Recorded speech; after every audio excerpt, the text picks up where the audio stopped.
Assalamualaikum warahmatullahi wabarakatuh. Alhamdulillah, alhamdulillahi rabbil alamin, wa bihi nasta'in ala umuri dunya waddin. Wassalatu wassalamu ala ashrafil anbiya'i wal mursalin, sayyidina wa habibina wa syafi'ina wa maulana Muhammadin wa ala alihi wa sahbihi ajma'in. Amma ba'du. Qala rabbi shrah li sadri wa yassir li amri wahlul 'uqdatam min lisani yafqahu qawli. Qalu subhanaka la ilma lana illa ma 'allamtana innaka antal alimul hakim. Qala Allah Ta'ala fi muhkami tanzilihi wa huwa asdaqul qailin. Wa idh ta'adzana rabbukum la in syakartum la azidannakum wa la in kafartum inna 'adzabi lasyadid. Wa qala ta'ala wattabi' millata Ibrahim hanifa. Wa qala sallallahu alaihi wasallam birru aba'akum tabirrakum abna'ukum. Wa qala alaihi salatu wassalam khamsun minal fitrah al-khitan wa qassu syarib wa natful ibti wal istihdad wa qalmul adhafir atau kama qala Nabi sallallahu alaihi wasallam. Al-Mukarram wal Muhtaram yang saya hormati, para asatidz, para guru. Al-Mukarram wal Muhtaram guru kita Al-Ustaz Shalihin Husain. Al-Mukarram wal Muhtaram Al-Ustaz Fatani. Al-Mukarram wal Muhtaram Al-Ustaz Abdul Aziz. Al-Mukarram wal Muhtaram Al-Ustaz Maksum. Para asatidz yang saya tidak sebutkan namanya satu persatu, kita doakan mudah-mudahan guru-guru kita selalu diberikan sehat dan keberkahan, afiat oleh Allah Subhanahu wa taala. Amin ya rabbal alamin. Para hadirin hadirat, bapak-bapak, ibu-ibu, saudara-saudara sekalian yang dimuliakan Allah Subhanahu wa taala, wabil khusus sahibul hajah Bapak Nendi atau Awel beserta keluarga, beserta ibu. Alhamdulillah, kita bersyukur kepada Allah Subhanahu wa taala. Ini malam kita berkumpul di rumah Bapak Nendi memenuhi undangan walimatul khitan anaknya yang bernama Fikri Aldiansyah. Kita doakan mudah-mudahan anak daripada sahibul bait yang tadi baru disunat tadi kemarin, tadi pagi, agar cepatnya diberikan kesembuhan dan kesehatan oleh Allah Subhanahu wa taala, dijadikan anak yang saleh, taat kepada Allah dan Rasulnya, berbakti kepada kedua orang tuanya, dan hidupnya di dunia semoga diberikan keberkahan dan afiat. Amin ya rabbal alamin. Guru-guru kita, orang tua kita yang sudah pulang ke rahmatullah, wabil khusus arwah-arwah sahibul bait, semoga ini malam Allah ampuni segala dosanya, Allah terima amal ibadahnya, Allah lapangkan kuburnya, dan Allah jadikan kuburnya raudhah min riyadil jannah. Amin ya rabbal alamin. Hadirin hadirat, bapak-bapak, ibu-ibu, saudara-saudara sekalian,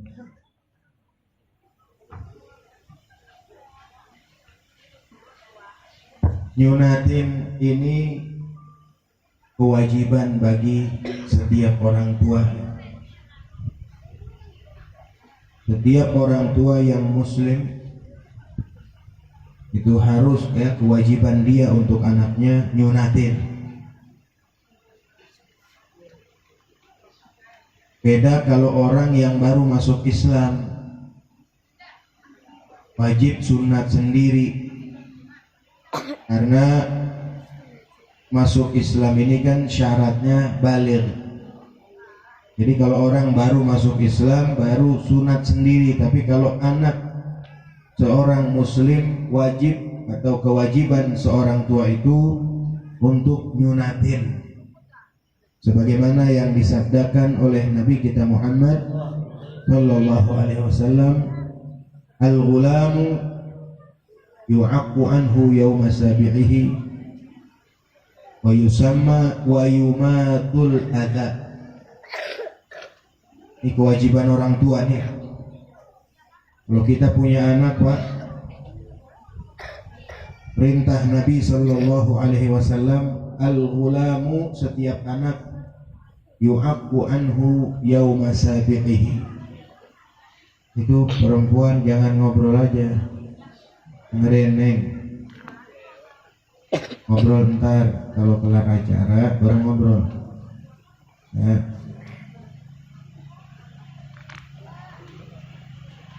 Ahlan wa sahlan, selamat datang bagi para guru kita Bapak Kiai Haji Faidullah dan Al-Ustaz Hajab.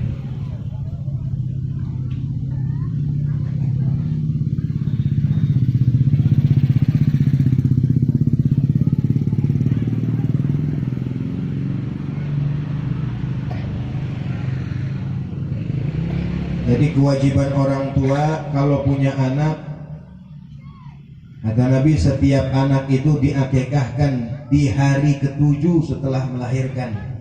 Yauma sabi'ihi, sunnahnya di hari ke-7.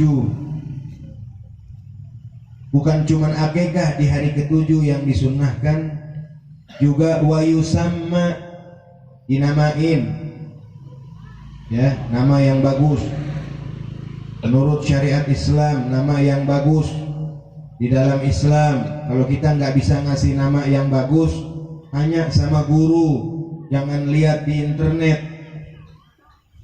Ini sekarang mentang-mentang ada internet, Google, orang namain anaknya lihat di internet. Maaf, saya pernah tanya sama satu orang namain anaknya.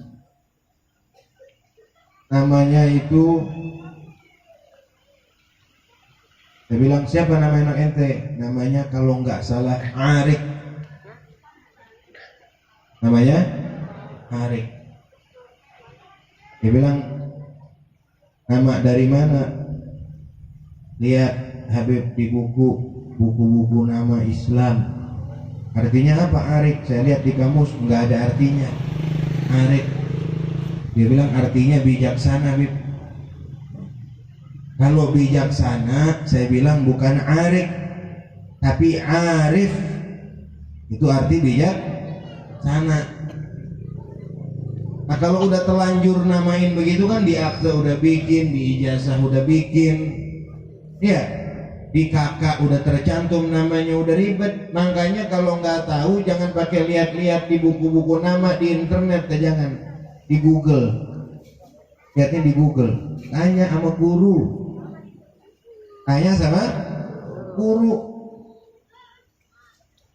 Kalau kita nggak mau ribet, nggak mau salah, kasih nama yang Rasulullah memberikan nama kepada anak-anaknya, atau nama-nama para nabi, itu lebih aman. Nggak usah pakai lihat-lihat buku, karena tempo-tempo kita suka salah, titik salah aja bisa berubah namanya itu. Titik salah bisa berubah, hati-hati. Jadi kalau kita nggak bisa namain nama yang bagus, tanya sama ustadz, tanya sama kiai, tanya sama guru. Datang ke rumah guru, ustadz, datangnya jangan sepi, beliin rokok ustadz, apa rokoknya, beliin gula sama kopi, ya. Nah iya, kudu begitu, kudu perlu sama guru mah. Jangan datangnya adem baik. Minta nama sama ustadz. Ilmu itu mahal, Pak. Kalau di dalam kitab Ta'limul Muta'allim, satu huruf itu bisa ribuan dirham kita bayar sama guru kalau mau dihargakan. Tapi ilmu saking tidak bisa dihargain, saking mahalnya.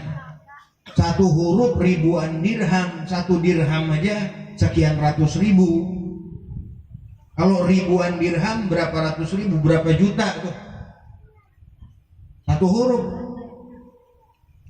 Guru ngajar berapa huruf tuh kalau ngajarin kita. Buka kitab ratusan huruf yang dibaca tuh, kuat apa enggak kita bayar? Enggak kuat. Ini tempo-tempo sekarang Ustadz kalah sama burung. Burung cuma bisa assalamualaikum 3 juta. Assalamualaikum doang. Ustadz sampai baca ayatnya fasih, hadisnya fasih, ngajarin kita baik, cepet. Ya Allah. Datang ke rumah Ustadz, minta nama Ustadz, namain anak saya yang bagus Ustadz. Kalau Ustadz mau baca kitab, tahu dinamain yang bagus. Nah itu hadirin jamaah sekalian. Jadi wayusama dinamain anak. Kemudian wayumatul adha juga di hari ke-7 sunnahnya nih. Di hari ke-7 sunnahnya disunat. Itu waktu yang paling afdol nyunatin anak hari ke-7 setelah melahirkan, setelah dia lahir. Jadi umurnya 7 hari itu yang paling afdol. Biasanya kita bukan laki yang umur 7 hari, perempuan ya. Kalau punya anak perempuan masih bayi udah disunat, tapi kalau laki biasanya umur 6 tahun 7 tahun. Kan begitu bukan? Tapi yang disunahkan laki perempuan, disunahkan umur 7 hari. Cuman kalau umur 7 hari maka gak bisa kriaan ya. Tuh kalau kita mau ngikutin yang afdol. Tapi boleh aja umur 6 tahun 7 tahun masih ada waktu sunnahnya. Ini kalau kita pengen kayak sholat Pak, modelnya sholat. Sholat kan paling afdol kapan? Awal waktu paling afdol. Walaupun sholat zuhur jam 1 ya boleh, jam 2 boleh. Tapi yang paling afdol awal waktu. Nah begitu juga ada waktu afdolnya sunatin anak itu umur 7 hari. Karena arfaq bihi, lebih lembut buat dia untuk dipotongnya tuh lebih enak. Masih apa? Masih muda kulitnya. Kalau udah tua kan alot ya.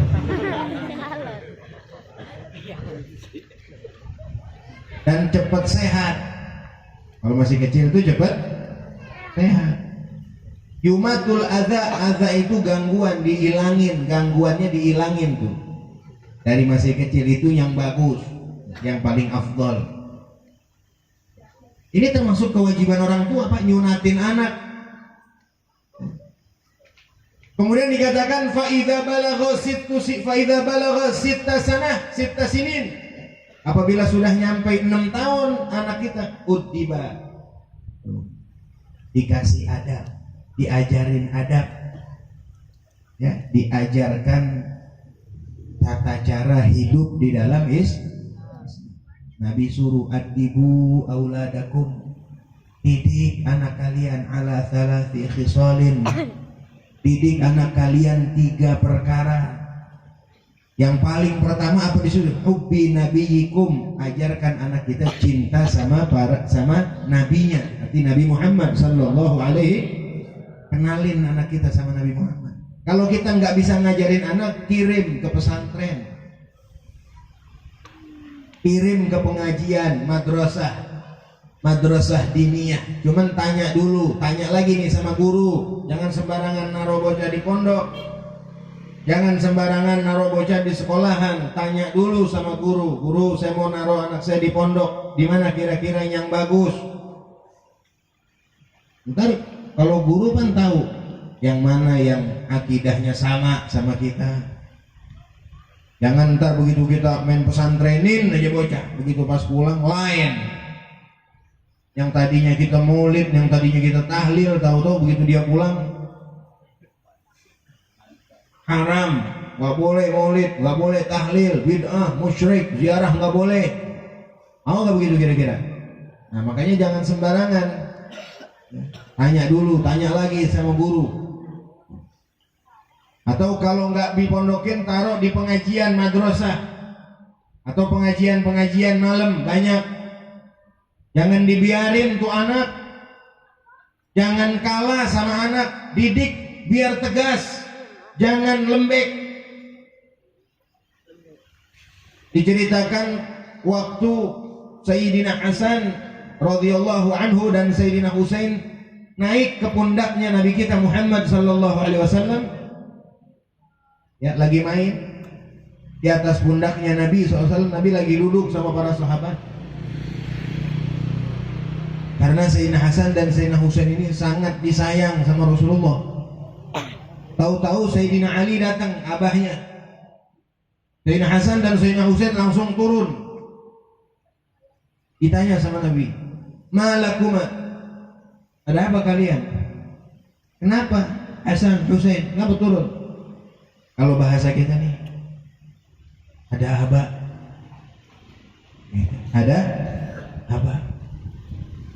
Kata Rasulullah, "Ya Ali, jangan keras didik anak. Ini Hasan dan Husain adalah raihanataya, wewangian aku. Aku paling sayang sama keduanya." Turun malaikat Jibril alaihis, sebut apa?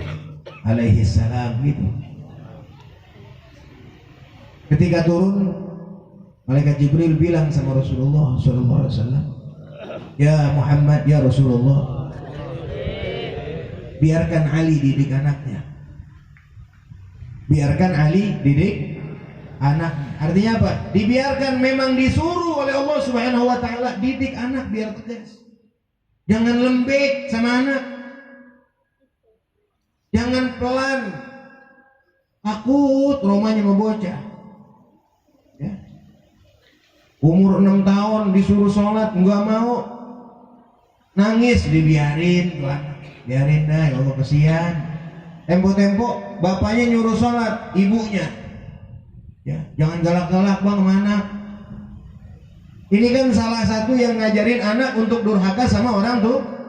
Jangan, biar akur. Kalau buat didikan tuh biar akur. Umur 6 tahun, 7 tahun udah mesti disuruh sholat tuh anak.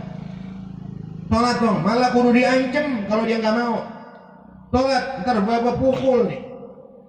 Biar keras. Jangan sholat ya kong, sholat ya.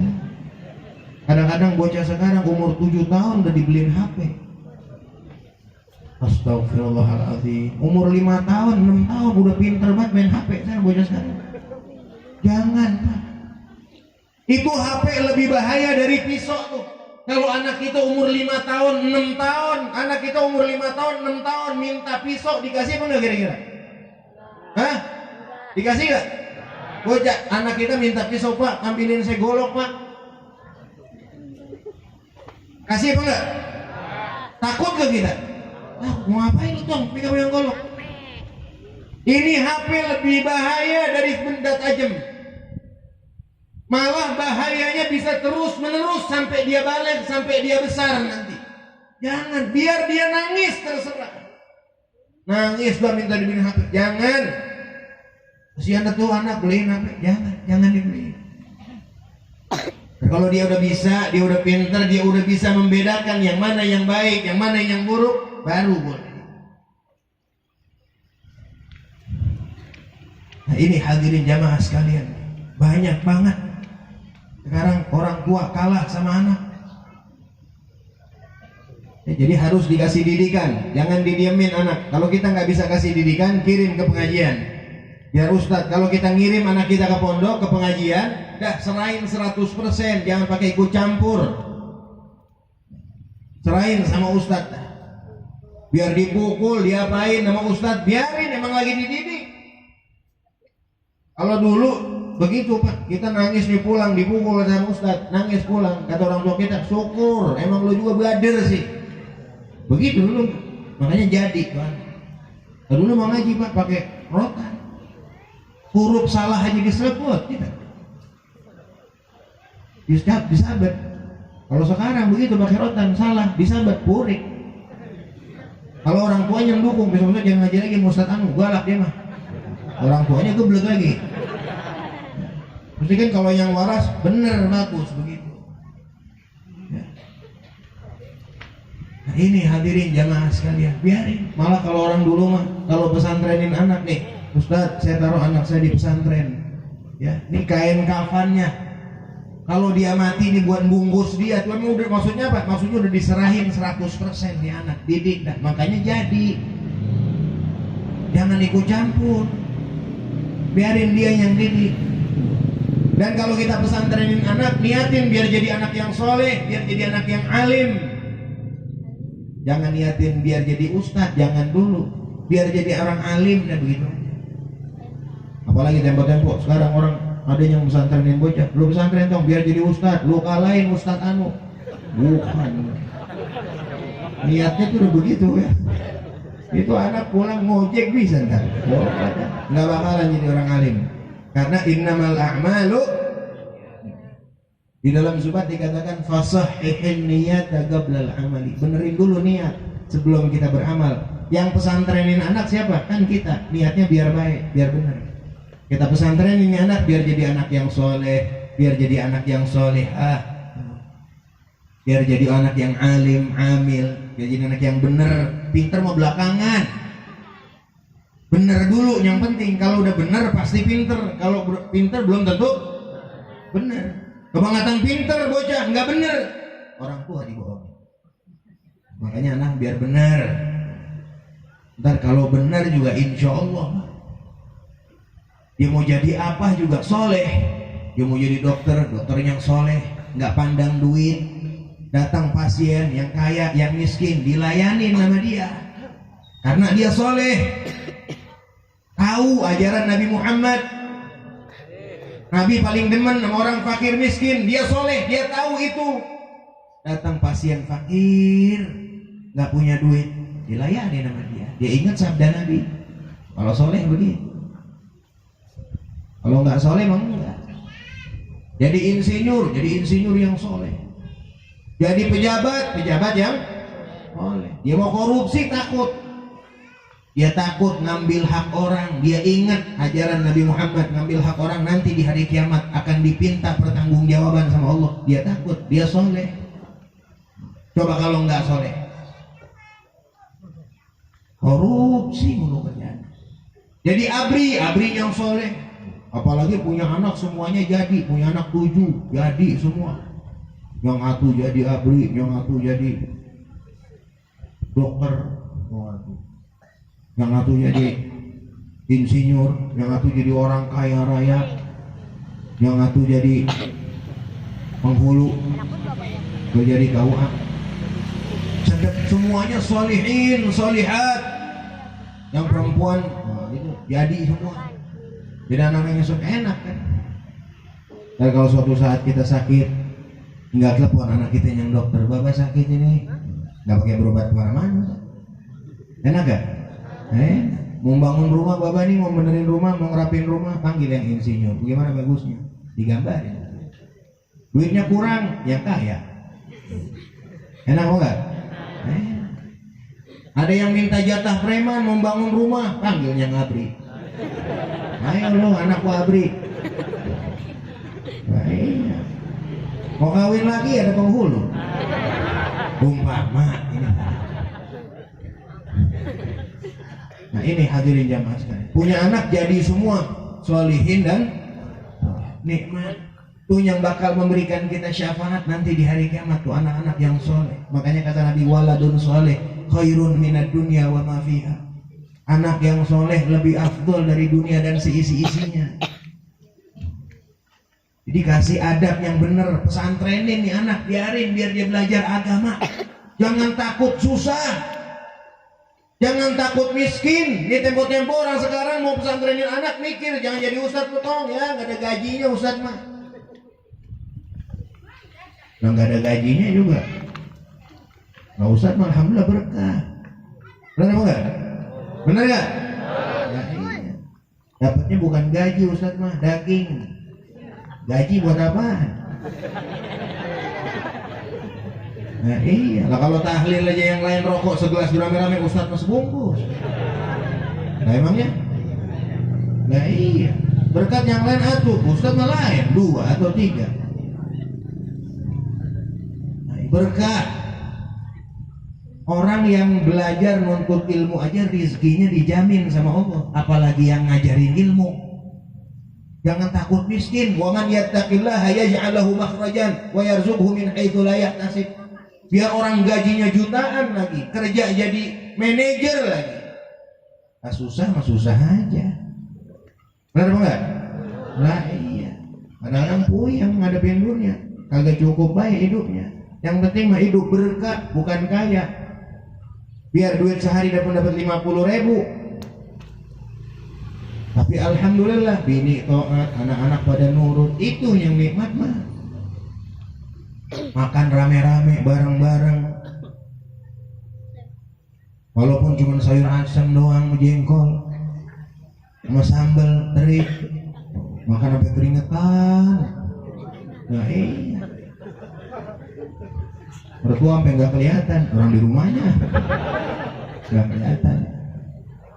Berkah, yang penting hidup itu dan keberkahan akan Allah berikan bagi orang-orang yang dekat sama Allah. Kalau orang nggak dekat sama Allah, jangan harap dia bakal keberkahan, dapat keberkahan. Walaupun hidupnya kaya, kaya artinya kaya materi, ya, duitnya kaya, duitnya banyak, tapi keberkahan nggak bakalan dia dapat kalau dia jauh sama Allah. Nggak bisa. Jadi jangan takut mesantrenin anak, jangan takut. Justru yang mengajarkan adab akhlak tuh pesantren. Apalagi sekolahan masa sekarang. Kalau sekolah negeri, ya nggak ada yang ngajarin. Kadang-kadang pelajaran agama seminggu sekali, itu kalau gurunya datang. Kalau kagak bisa. Nah, lihat sekarang pergaulan, naudzubillah. Itu jadi didik anak biar benar. Kemudian faida balagha tis'a sinin, apabila sampai 9 tahun, ya, farriquhum fil madaji, pisahin ranjangnya, jangan bareng tidur sama orang tua, pisahin kamarnya, disuruh pisahin. Faida balagha 13 duriba li tarkis shalah, apabila dia sampai 13 tahun dipukul kalau dia ninggalin sholat. Dalam riwayat 13 tahun, dalam riwayat 10 tahun.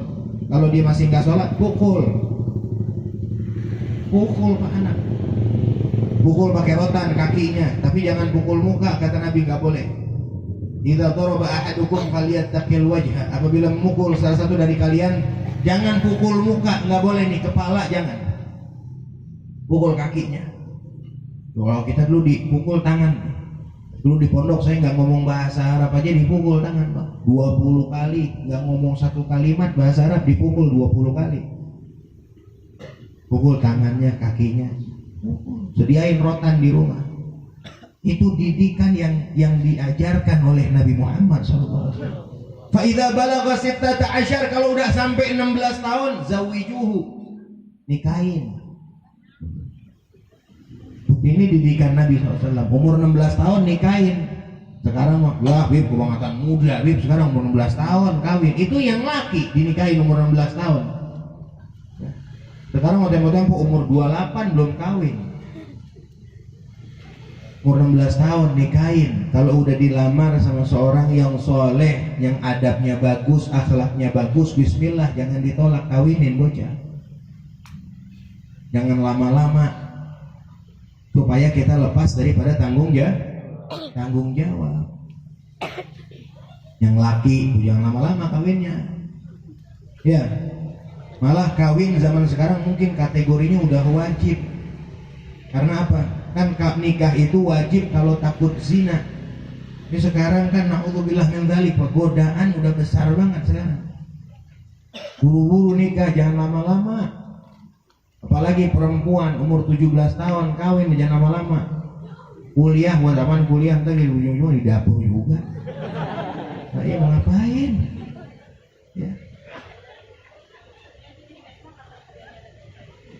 Nah ini hadirin jamaah sekalian, ini kewajiban orang tua nih. Kalau udah dilakukan semuanya nih, dari mulai diakekahin, dinamain, disunat, semua dilakukan sampai dikawinin, dipanggil sini Tom. Kalau kita ini dipanggil sini Tom. Ambil tangannya. Ya. Ngomong dah dia. Bilang gad adab tuka wa alam tuka wa ankah tuka. Nih, Bapak udah ngurusin lo, ngajarin lo, ngasih adab, ngasih pelajaran, udah Bapak kawinin. Sekarang Bapak lepas tanggung jawab. A'udzu billahi min fitnatika fid dunya wal akhirah. Aku berlindung kepada Allah dari fitnahmu dunia akhirat. Jadi apapun yang dia mau lakukan udah lepas tanggung jawab, udah dia yang tanggung jawab.